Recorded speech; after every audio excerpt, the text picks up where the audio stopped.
लाडकी बहीण योजनेची आनंदाची बातमी घेऊन आलेलो आहे। लाडकी बहीण योजनेच्या फॉर्म भरण्याच्या शेवटच्या तारखेत मुदतवाढ करण्यात आलेली आहे। आतापर्यंत 31 ऑगस्ट 2024 शेवटची तारीख होती, परंतु या तारखेत आता मुदतवाढ झालेली आहे।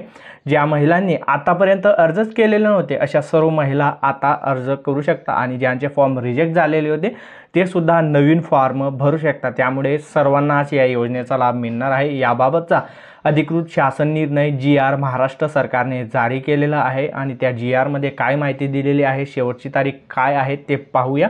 पण त्याआधी चॅनलला सबस्क्राइब करून टाका। पुढे अशाच महत्त्वाचे व्हिडिओ तुम्हाला सर्वात आधी पाहायला भेटणार आहेत। मी अविनाश तिरमले। काही टाइमपास न करता व्हिडिओला सुरुवात करूया। तर स्क्रीनवरती पाहू शकता महाराष्ट्र शासनाचा हा शासन निर्णय आहे।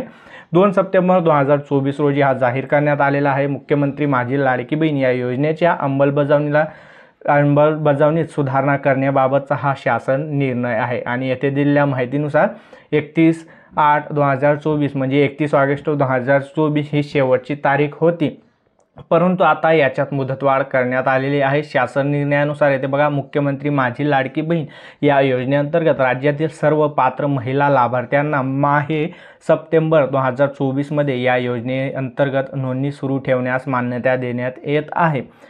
तथापि या योजनेअंतर्गत नोंदणीबाबतच्या कारवाई संदर्भात वेळोवेळी आवश्यक त्या सूचना देण्यात येणार आहेत। याचाच अर्थ संपूर्ण जो सप्टेंबर महिना आहे या महिन्यापर्यंत तुम्ही अर्ज करू शकता। म्हणजेच 30 सप्टेंबर 2024 पर्यंत आता मुदतवाढ करण्यात आलेली आहे। आणि बालविकास मंत्री अदिती तटकरे यांनी सांगितल्याप्रमाणे तर येथे ज्यांचा फॉर्म रिजेक्ट झाला आहे ते सुद्धा नवीन फॉर्म भरू शकता आणि ज्यांनी आतापर्यंत फॉर्मच भरलेला नाही ते सुद्धा फॉर्म भरू शकता। 30 सप्टेंबर 2024 शेवटची तारीख आहे।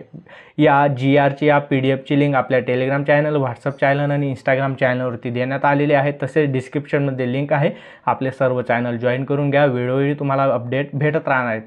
पुन्हा भेटू अशाच एका नवीन व्हिडिओमध्ये, तोपर्यंत गुड बाय।